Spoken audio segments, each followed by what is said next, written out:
Global Typhoon, Chairman TV. Weather update. Helping homeless people. Please subscribe.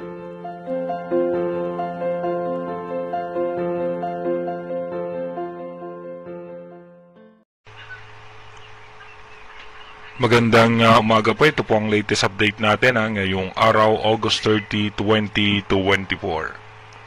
Yung minomonitor nga po nating low pressure area ay yung pinakasentro po niyan ay nasa pinakaguhit na nga po ng ating PAR line o ng Philippine Area of Responsibility.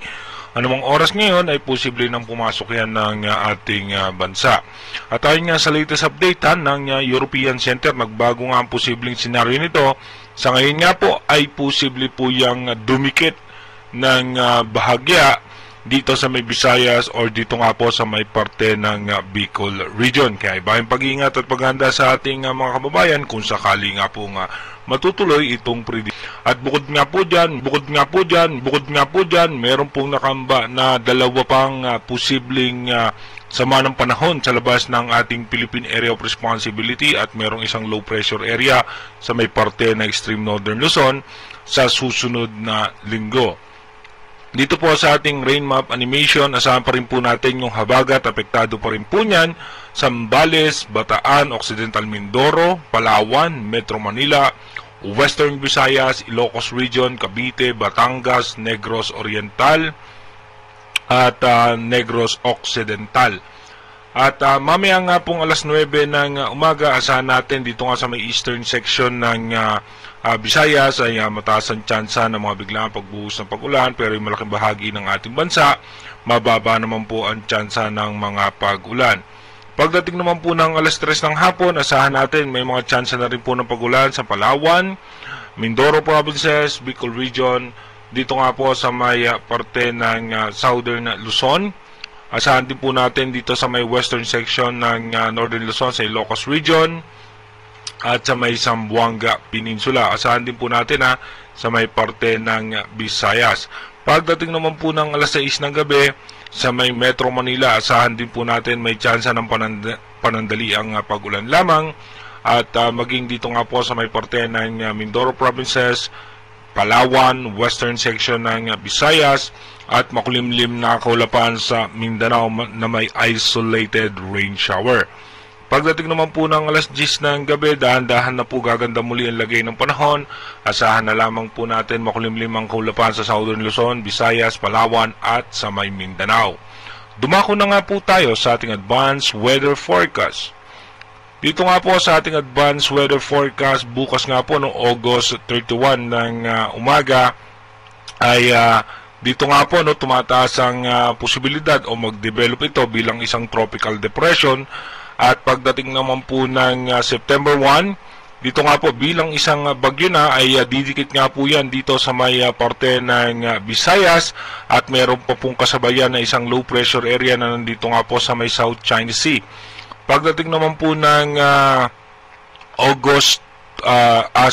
September 2, ito nga po ay magre-recurve bahagya na dito sa may eastern section ng Aurora, pero hahatakin po niyan yung habagat at magdudulot po yan ng pag-ulan. Pagdating naman po ng September 3, ito po ay posibleng mas lumakas pa, nasa eastern section po yan ng extreme northern Luzon at hahatakin po niyan yung habagat, kaya expected na po natin yung mga biglaang pagbuhos ng pag-ulan. By September 4, asahan po natin dahan-dahan pa po lalakas yan at mataas ang tsansa na umabot po yan hanggang sa typhoon na category. Pagdating naman po ng September 5, ito nga po ay patungo sa may parte ng Taiwan habang hinahatak nga po niyan yung habagat. Kung mapapansin nga po natin, umaga pa lang, meron na po tayong makakapal na kaulapan na posibleng magdulot nga po ng pag-ulan sa ating bansa. Pagdating naman po ng September 6, posible nga mag-landfall yan sa parte ng Taiwan at dediretso po yan ng China. At asahan pa rin po natin na makakaranas pa rin po tayo ng pag-ulan dahil nga sa paghatak nito sa habagat. By September 7, posible nga pong mag-landfall yan sa may China habang yung western section ng ating bansa ay makakaranas po ng pag-ulan dahil sa pinalakas na habagat.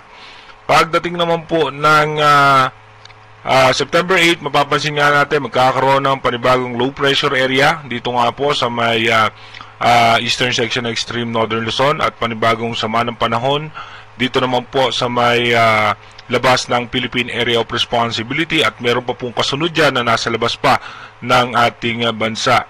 Dito nga po sa malayong kuha, kung makikita natin, ito po ay posibleng bagyo na yung nasa labas ng bansa, at ito pong isa ay posibleng mag-develop pa into tropical depression, habang low pressure area naman po yung nandito sa may parte ng extreme northern Luzon. Again, inuulit nga po natin, yung ating advanced weather forecast o advanced prediction ng European Center ay mataas pa rin po ang tsansa na magbago pa po muli yan dahil malayo pa nga itong mga minomonitor natin na posibleng sama ng panahon. Malaki pa rin ang tsansa na magbago yan. Kaya manatili tayong tumutok sa ating advanced weather forecast para maaga po natin malaman yung mga posibleng sama ng panahon na makakaapekto sa ating bansa. Mag-iingat po tayo palagi. God bless po sa ating lahat.